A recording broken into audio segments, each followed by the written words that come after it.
the biggest joint in the body, and it's affected by what goes on below the knee, in the foot, and the ankle, and even in the calf muscle area.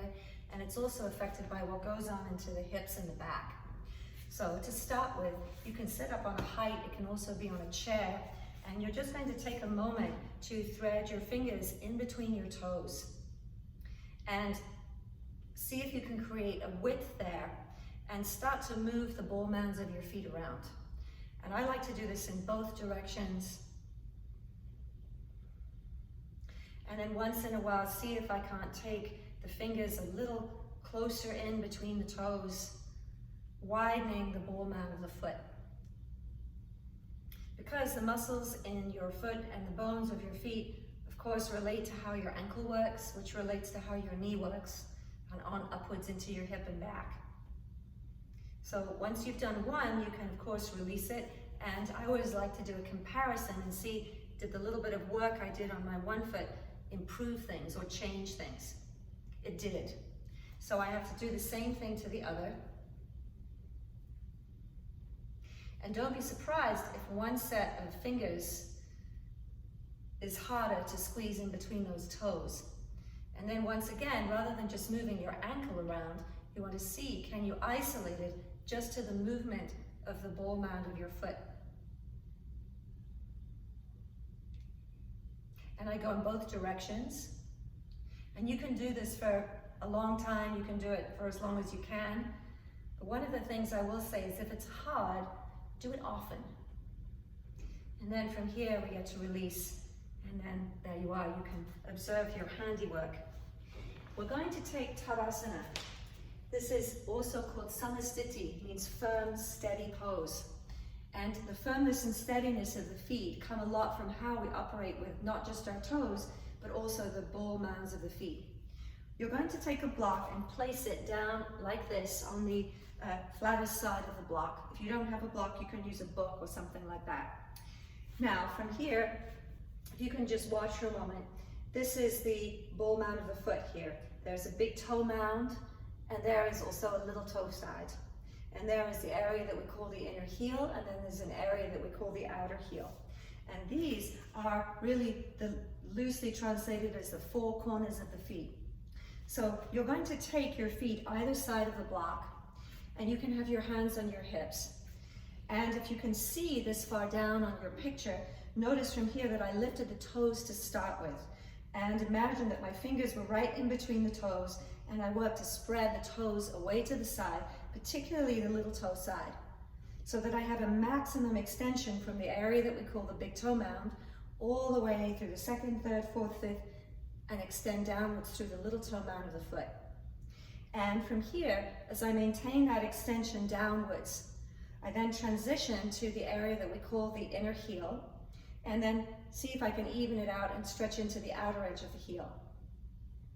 And as you extend downwards into these four corners of each of your feet, can you observe if your foot is touching the side of the block at all?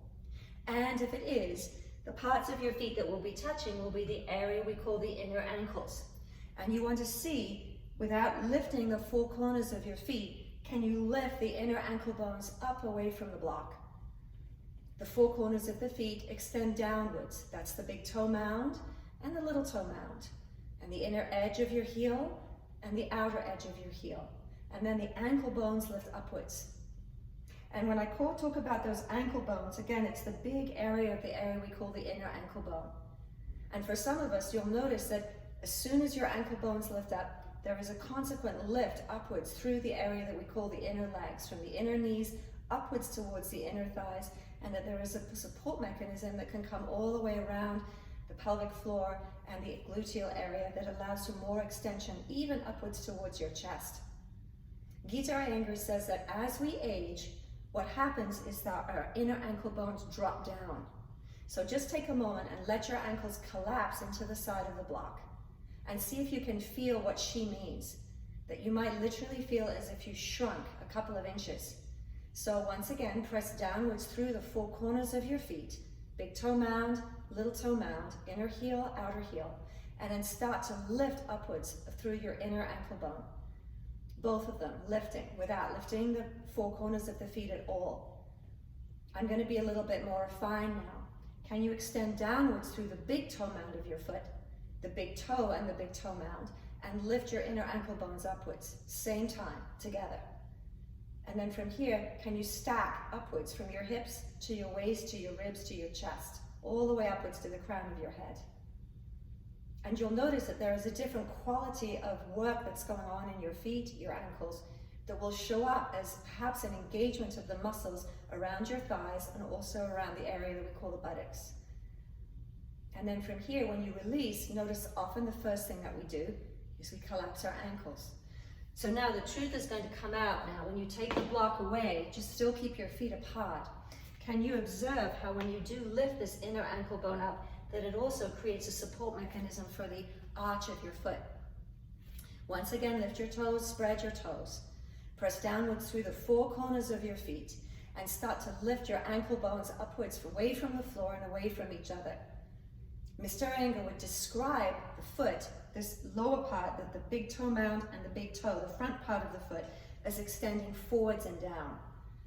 And then from here, he would say that as the big toe mound and the big toe move forwards and down, the inner heel moves slightly back and down. And in between, the inner ankle bone rises. And so if you can watch from here, what he's creating here is a bridge, that the arch of your foot, of course the apex of that, can travel upwards towards the inner part of your ankle here. Now everybody come on out and take a couple of blocks. We're taking Uttanasana. And if you don't need blocks, if you don't have blocks rather, you can also use a chair. Even if you can touch the floor, for a moment take a couple of blocks. You're going to stand with your feet apart, feet parallel. And you want to see, once again, can you rearrange your feet in the same way that we did in Tadasana? And then as you exhale, bend forwards. Now extend your chest forwards, keeping your arms straight and also keeping your legs straight. We give an instruction in our practice to press the fronts of the thighs to the backs of the thighs. So as you do that, can you make sure that you don't push your knees back faster? But have a slow, steady stretch, again, of the mid-fronts of your thighs, moving to the backs of your thighs, to the area that we call the hamstrings. And that the sides of your waist and ribs and chest have a slow, steady extension forwards. And you want to see now, can you even out the weight on these four corners of your feet, lifting upwards through those inner ankle bones, on upwards through from your inner knees to your inner thighs, upwards to the roots of your inner legs. And as you press your thighs back, it's not your knees that go back so much, but your thighs. And then from here, bring your hands to your hips and come on all the way up. I'm going to turn to face forwards for this next one. Watch where my hands go. You're going to bend forwards again into Uttanasana. And watch from here how I slightly bend my legs and bring my hands to the inner calf area, the inner edge of the calf muscle.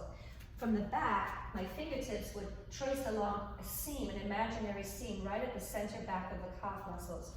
And when you come over into Uttanasana now, once you have your balance, you'll take your hands and bring them there. So go ahead and bend forwards and bring your fingertips to the inner edges of your calf muscles.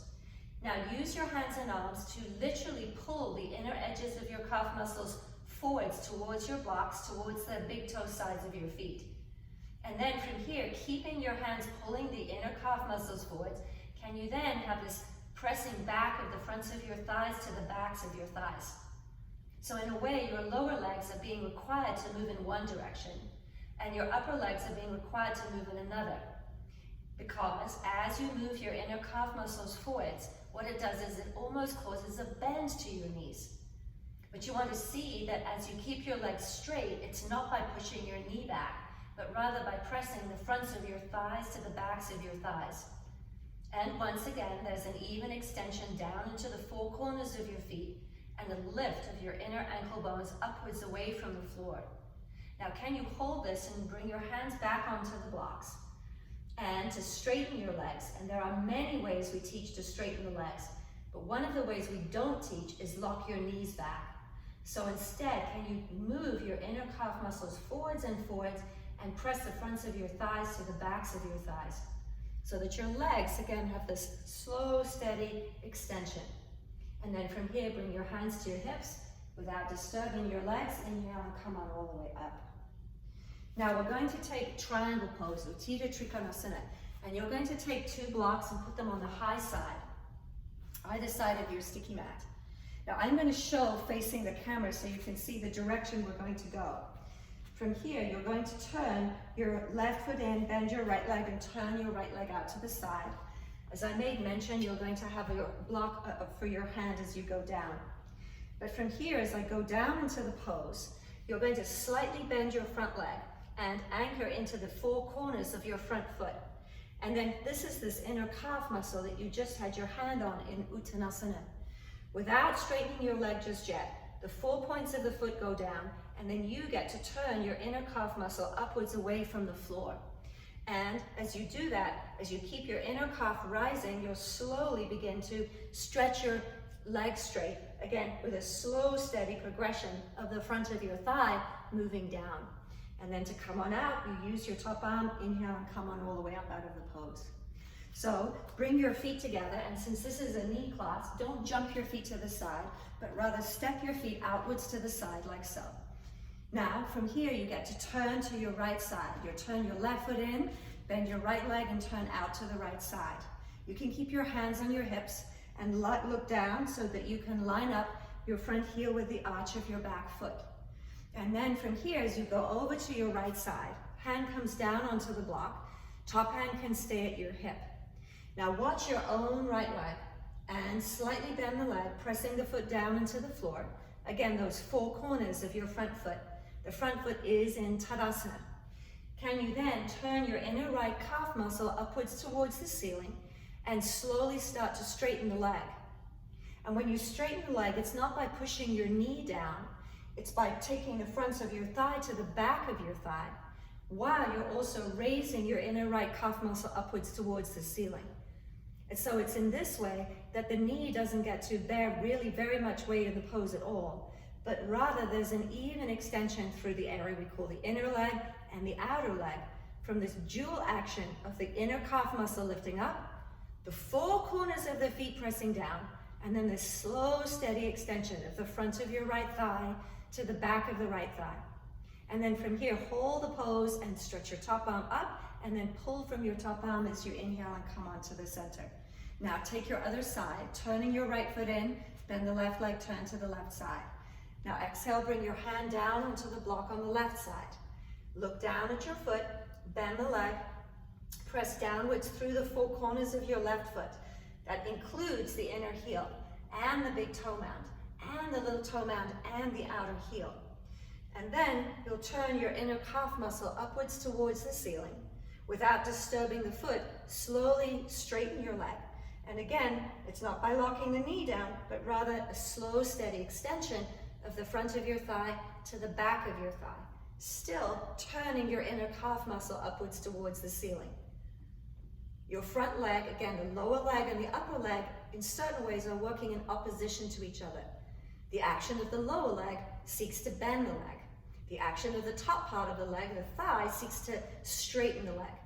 But in between, you get to balance them out so that your knee, particularly the inner knee, which is where most of us feel pain and aggravation, has a slow, steady extension and spreading this way and this way. And now straighten your back leg and take your top arm upwards to the ceiling, and then pull from your top arm as you inhale and come on all the way up.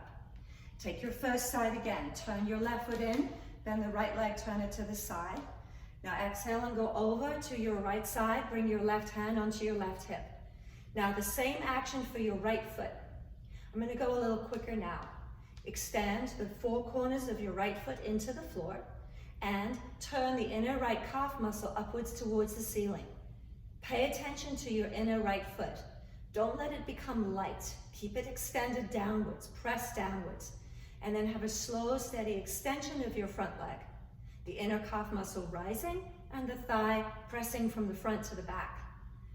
Now with that leg straight, can you now work on your left leg, your back leg, and turn your inner left calf muscle forwards towards the front, towards the big toe side, without losing any of the action in your front leg side, so that both inner calf muscles are doing their turn.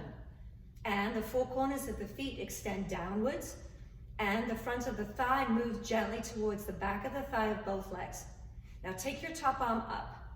If you're able to, take the pose lower and take your block lower, but increase the actions of the lower legs of both legs turning the inner calf muscles. Right goes to the ceiling, left comes forwards towards the front, and then slow, steady extension of both of your legs. Front of the thigh moving to the back of the thigh. Now if you can, take your fingertips to the floor. And each couple of inches lower that we go into the pose, the action of your lower legs and your upper legs, the interaction between them has to increase in sensitivity. And if you can flat palm it to the floor, but don't lose any of the extension to your legs. And then pull from your top arm as you come on all the way up. Now take your second side, turning your right foot in, turn the left leg out. Start off on the high block as you go down. Right hand can be at your right hip. Slightly bend your front leg. It's easier to find this. Because in Trikonasana, the upper body weight comes down on the front leg. And for a lot of us, that's when the knee starts to slam and get almost locked. We want to avoid that. So as you press downwards into the four corners of your front foot, can you then turn the inner calf muscle upwards towards the ceiling and have a slow, steady extension of the front leg, moving the front of the thigh to the back of the thigh. And now your back leg is the same. For most of us, the inner calf of the back leg, which is now the right leg, dropped back towards the wall behind. Can you in fact turn it forwards? So that as you turn your inner right calf muscle forwards, the left has to increase in its action. And then both thighs, there's a slow, steady extension of the front of the thigh to the back of the thigh, both legs. Now maintain this. Maintaining means you have to have your mind here and here, upper and lower, interacting on a moment by moment basis. Now when you take your top arm up and take the block lower, of course we have to increase, or at least figure out, what do I have to do more of? What do I have to do? What do I have to do to be able to maintain not locking my knees, but straightening my legs?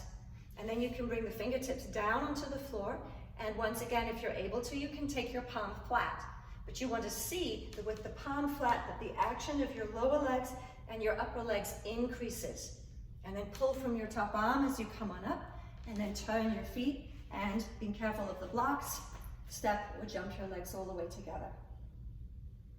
Now from here, once again, take a few moments in Tadasana. Separate your feet, spread your toes, and can you have that action? Now pressing downwards through the four corners of your feet. Feet again slightly apart, and the lift of your inner ankle bones. The lift of the inner ankle bones adjusts us so that we are also on the outer edges of our feet. The ankles are almost like a tunnel, rather like the wrist, a carpal tunnel. And the communication between our feet and the rest of the body has to go through our ankles. And with this lift of the inner ankle bones, what we seek to try and do is to have an evenness through the inner and outer edge of the ankle. So our next pose is Uttanasana, extended side angle pose. And you'll take your blocks and have them on the medium height either side. Now we're going to do this all together. So bring your hands to your chest, bend the legs, step or jump to the side. And again, if you're working with knee issues, make sure that you are stepping today. And then you'll turn to your right side. Left foot turns in, right leg turns out. Bring your hands to your hips. And once again, look down. I don't say it every time, but every time look down and see that you're lining up your front heel with the arch of your back foot. Even if I don't say it, make sure that you take a look. Now, when you start to bend your right leg, we call it to a 90-degree angle. Can you turn and move again from this inner calf muscle, as if the inner calf muscle is leading the way?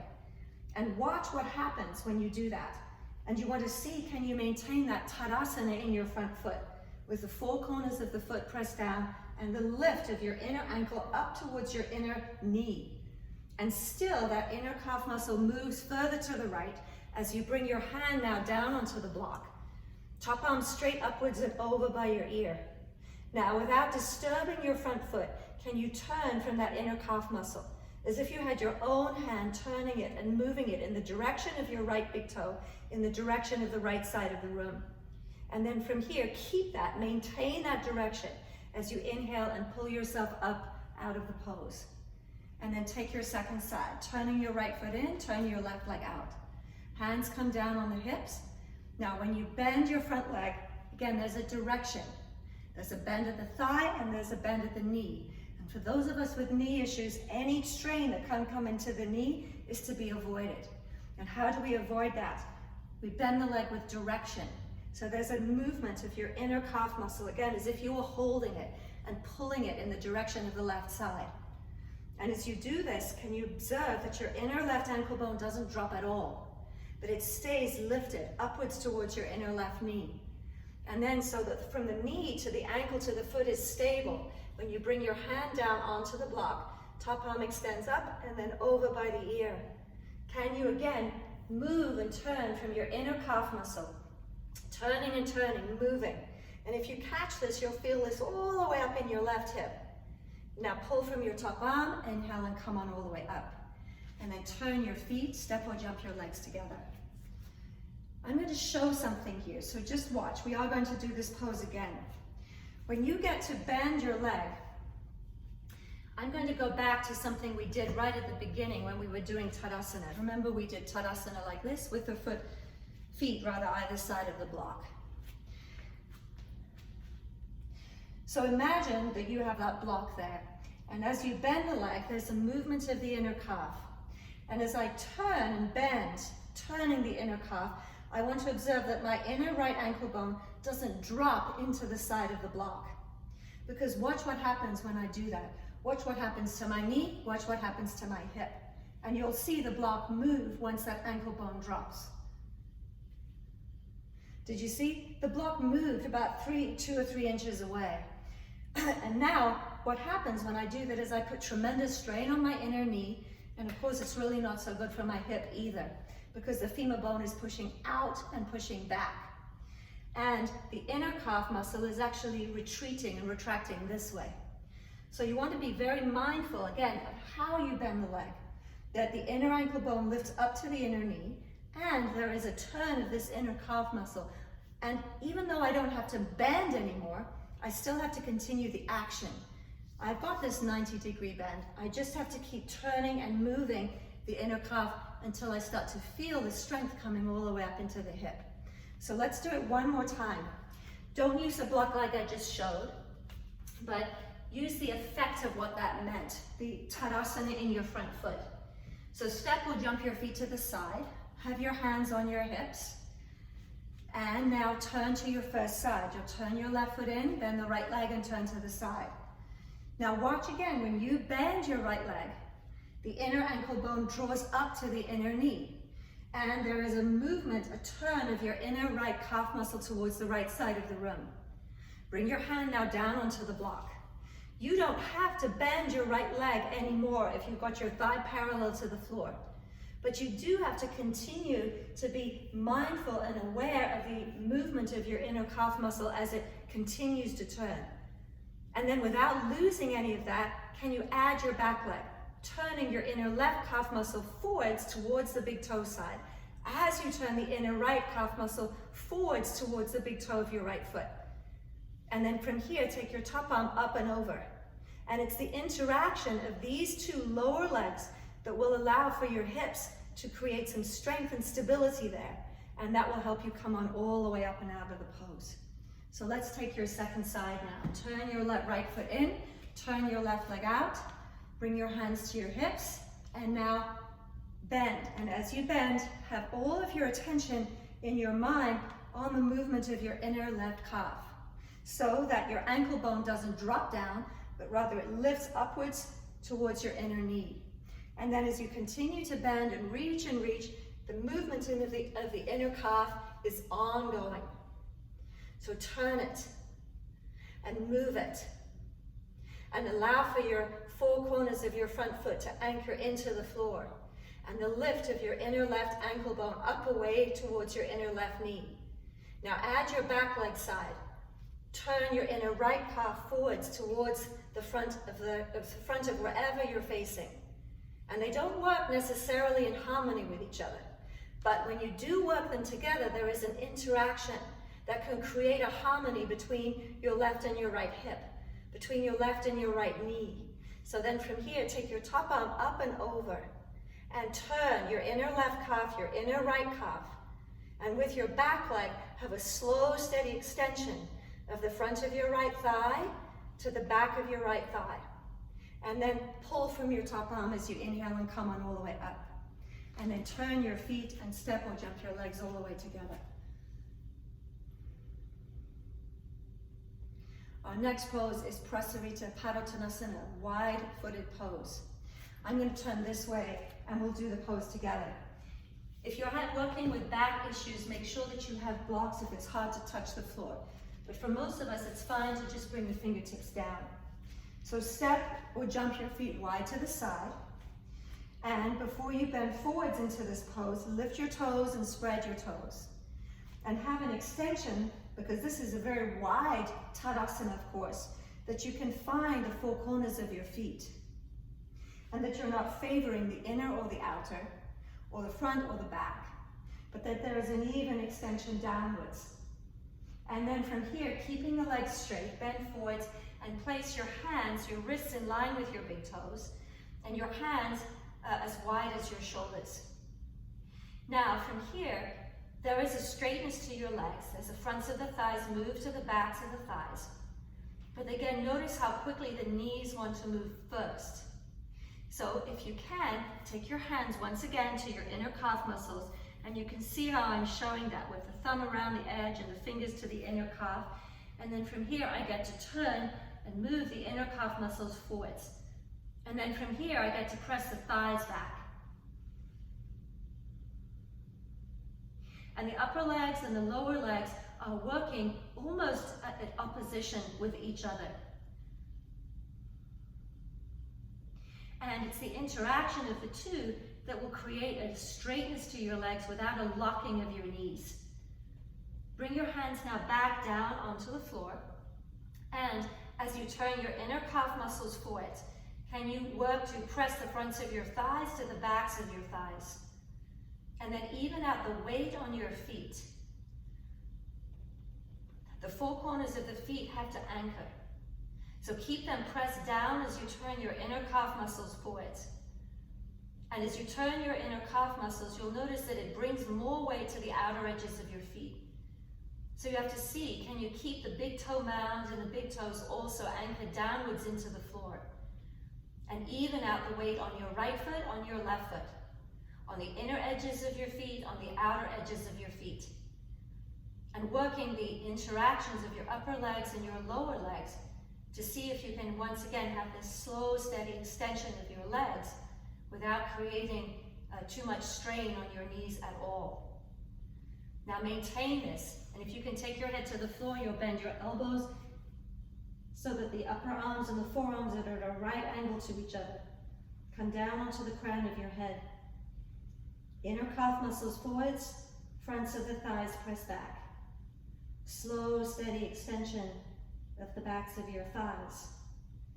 And then press your inner hands downwards into the floor and raise your shoulders up away from the floor. Collarbones broad, head quiet, eyes quiet.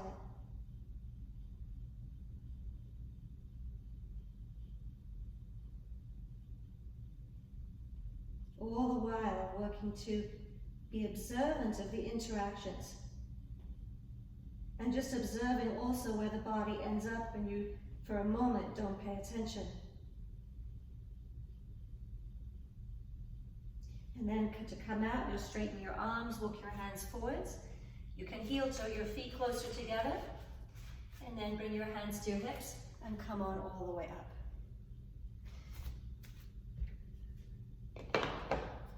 I'm not going to be teaching Virasana headstand in this class, but if you are able to do Salamba Virasana, you can pause the video and then you can put Virasana into the pose now. If you don't have a practice of headstand, now is not the time to try. I will do another video for that.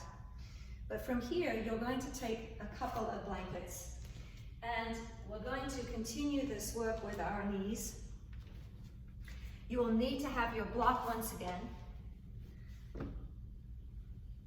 And we're going to take a pose called Baddha Konasana, bound angle pose.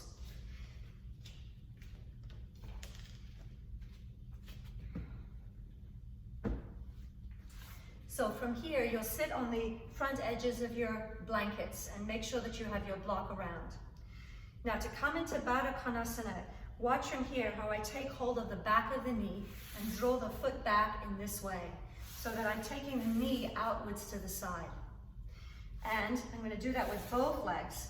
And notice again where my hands are. The hands are right at the tops of the backs of the knees.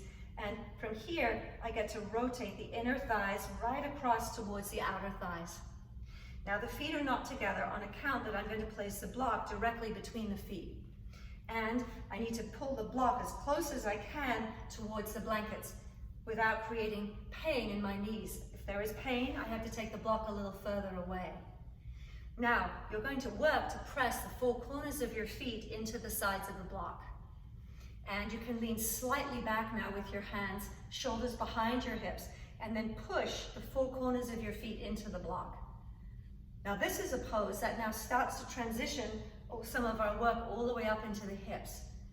So as you push your feet directly into the blocks, can you observe how there is a length of the area we call the inner thighs outwards towards the inner knees, and that you can feel a subsequent engagement or gripping in and around your hips and buttocks.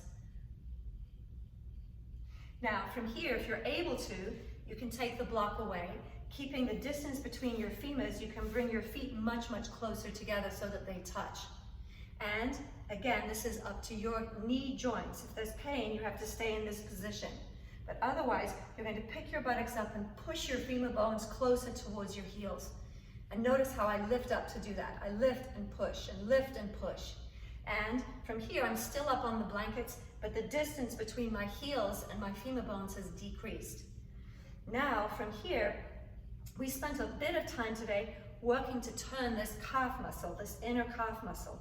And you're going to see now, can you work it from here? So I turn the inner calf muscle and I rotate the inner calf muscle upwards towards the ceiling, from inner to outer, right? From inner to outer. And as I do that, there is this freedom that starts to come into the joint right at the inner knee. So I'm just lifting and turning and lifting and turning. And then once again, you can bring your hands onto the blankets behind, you can bring your hands onto the floor behind, lean your shoulders slightly behind your hips, and then push your feet in towards each other or into the block if you're still using the block.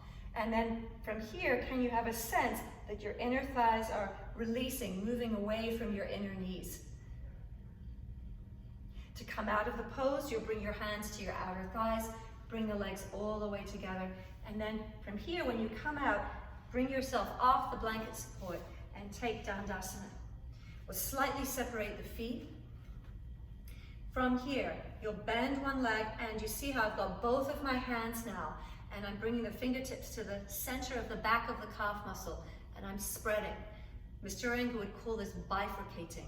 So again, I'm taking the inner calf muscle up, but strangely enough, I'm also taking the outer calf muscle up. So there is a flattening of the calf muscle overall. And then I get to do the same thing to each side, to the other side, excuse me.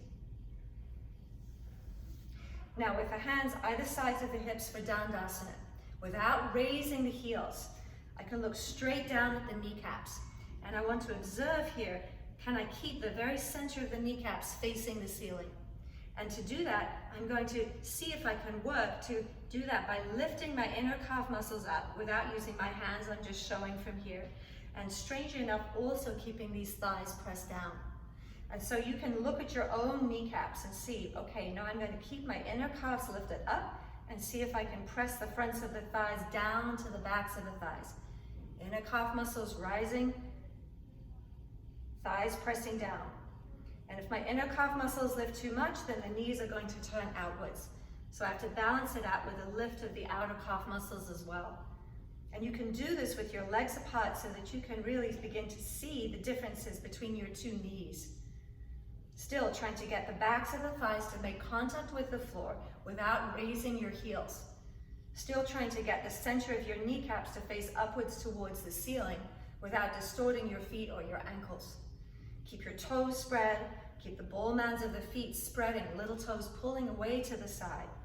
And at the same time as you press your thighs down, can you work to also lift upwards through your waist, through your ribs, through your chest, broadening your collarbones to the left and to the right side. All right, and then from here, come on all the way out. Just relax your legs for a moment. Our next pose for the knees is going to be Virasana. And so this position, I would recommend that you take support for the buttocks. And if your shins are painful, then you need to also take a blanket to go underneath your shins. But the action for our Virasana is going to be slightly different with our with the calf muscles. This is the pose where we actually take the calf muscles and we turn them outwards and downwards. So I'm moving again this way. I've got my fingertips right at the backs of the knees to start. And then from here, do you see how I move the flesh of the calf muscles out and down, out and down, out and down. And then I can come down onto a block or onto a couple of blankets or even up onto a bolster. If you can watch this area here, the work is to pull the outer edges of the knees down. And for most of us, I'm going to adjust myself now. For most of us, when we come into Virasana, we take the inner knees down, or rather the inner knees, strangely enough, drop down all on their own. So you want to be aware of the movement of your outer knees and pull the outer edges of your knees downwards towards the floor. Your outer shins move downwards towards the floor. Even the little toe sides of your feet will move downwards towards the floor. Now you're going to take your two thumbs and place them right on your inner ankle bones. And you really want to touch bone here, right in this position. And then you'll pull your inner heels directly away from each other to the side. So you'll move your inner heels out. And notice that your knees want to separate. Try not to separate them too much. But notice that it brings more weight down onto the outer edges of the knees. So as you pull your outer knees down, the inner heels move away towards the outer edges of your heels. Now with your 4 fingers on each hand, bring them onto the outer ankle bones. And see if you can't push your outer ankle bones in. Pushing the inner heels out, push your outer ankle bones in. And just see if you can't work again to even out the extension, the movement of the outer edges of your knees downwards towards the floor. Virasana is critical for knees. It seems the most counterintuitive pose to practice, but in fact it's one of those poses that brings relief to the knee joint and should be practiced with we can practice with a lot of support. As I made mention, you can sit up on a bolster and you can sit up on a couple more blankets. I'm going to show a variation here, just for those of you who are working with your knee issues.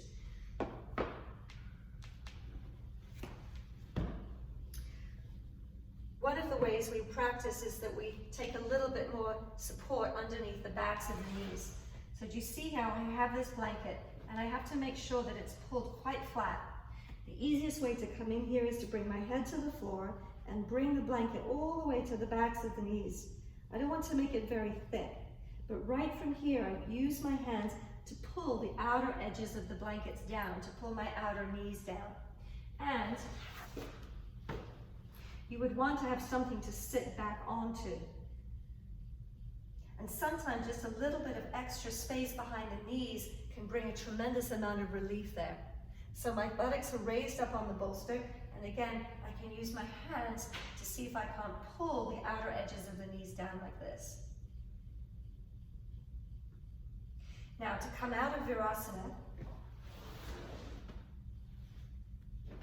you can move your feet to one side, or you can cross over your ankles, and then you extend your legs out like so. When you come back into Dandasana, make sure that you're all on one level. So if I have this crossed over mat, so this is actually a little bit higher, so I'm just going to take it away so that I can be all on one level. Because we don't want to be on a different level, otherwise this knee joint again could hyperextend. Take a moment to bifurcate the muscles of the lower legs, taking your inner calf muscle up and also balancing that out with the outer calf muscle.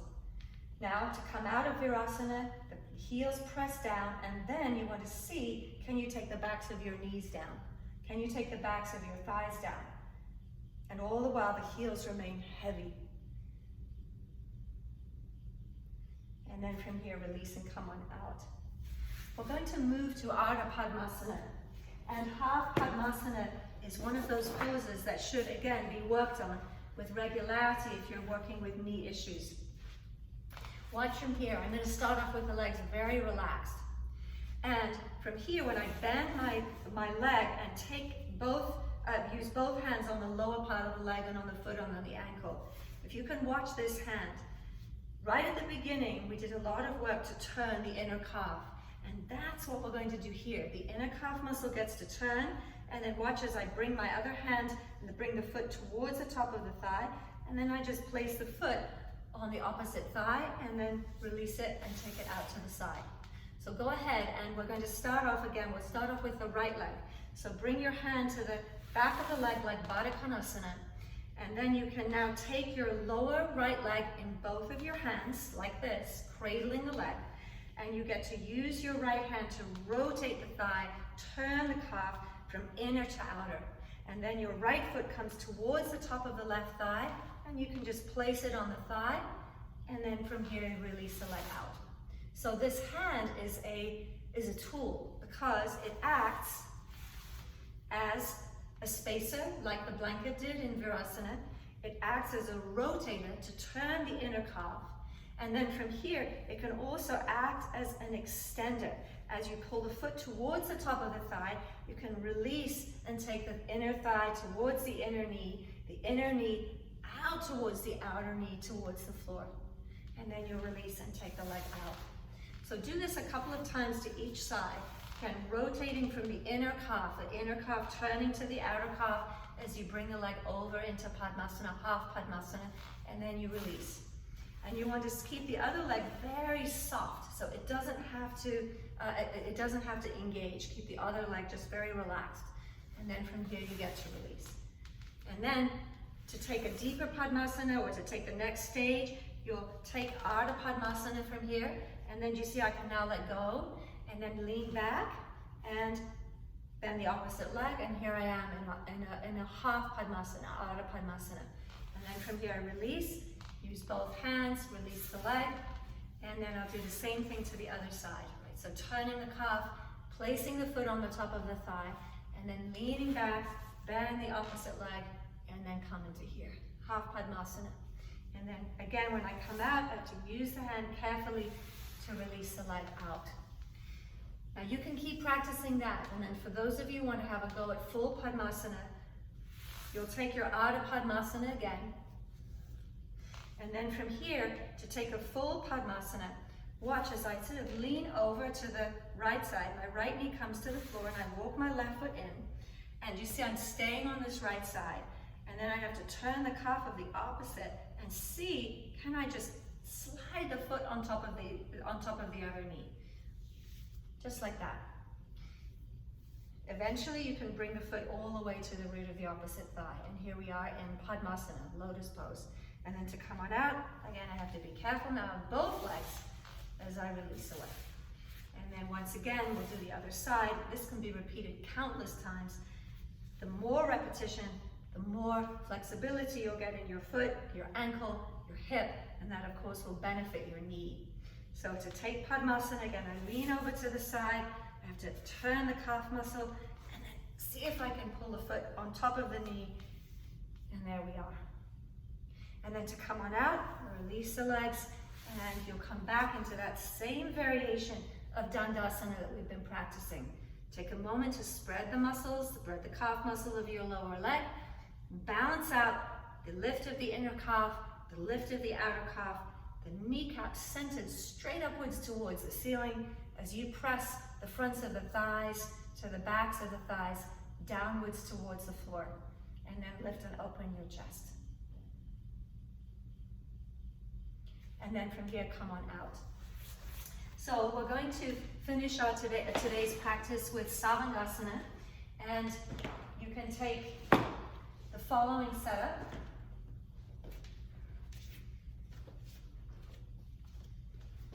You'll fold your sticky mat in half. If you have your own way of setting this pose up, go ahead and do that.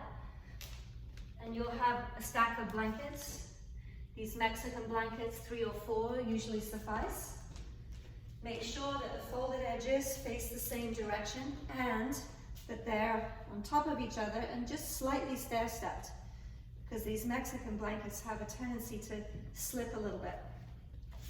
So you want to have the top blanket supported by both of the ones underneath. I like to fold the mat over and then put a bolster in place. Now, if you know that you need to have a chair for Halasana, you can take a chair. If you're not sure, I'm going to show with and without.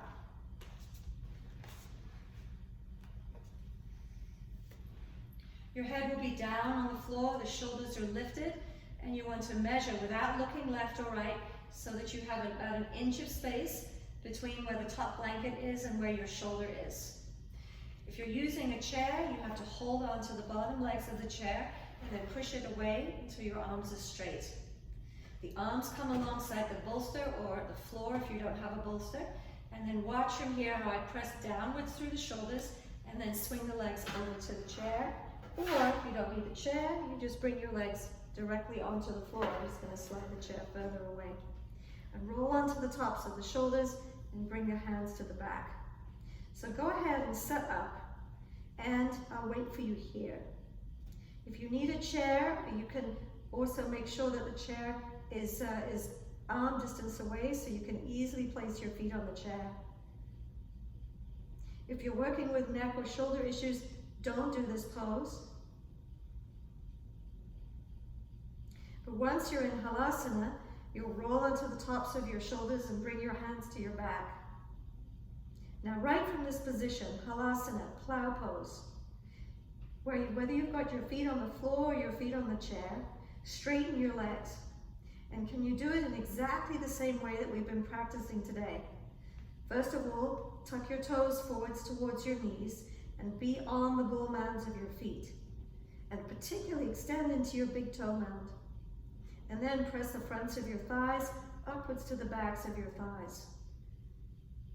And can you have a sense that your inner calf muscles are moving slightly downwards towards the floor? Your outer calf muscles are moving slightly downwards towards the floor so that you can have an even extension of the fronts of your legs and the backs of your legs. And then from here, either both legs at a time or one leg at a time, stretch yourself up into Sadasana. Slightly separate your heels to start with, and then reach upwards through the big toe mounds of your feet and spread outwards through the little toe mounds. And then maintain that and see if you can bring your heels all the way back together. Inner heels touching. The heels become very narrow. The ball mounds of your feet continue to widen and widen. Now squeeze your outer ankles in. Squeeze your outer shins in. Squeeze your outer thighs in. Squeeze your outer hips in. And see if you can, for the first time today, lock your knees. When we're weight bearing in our poses, we seek not to lock into the knees at all. But the only weight that your knees are bearing are your lower leg bones and your ankles and your feet.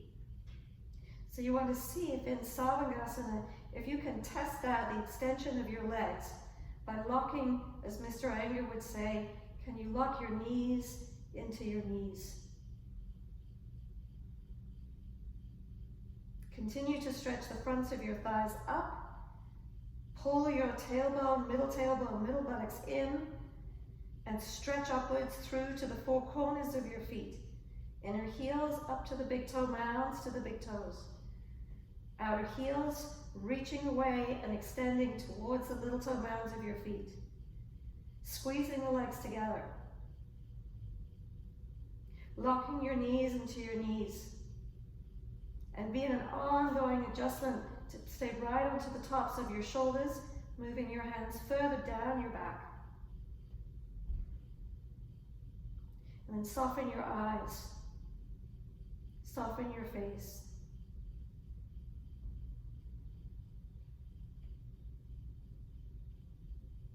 When you're ready to come down, you can come down one leg at a time, both legs at a time. Feet on the chair, feet on the floor. Bring your hands in the opposite direction to your head, bend your legs, and slowly come out of the pose without lifting your head.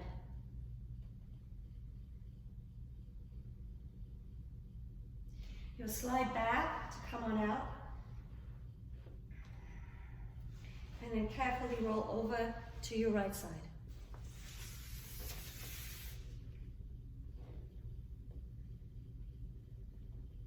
Thank you for coming.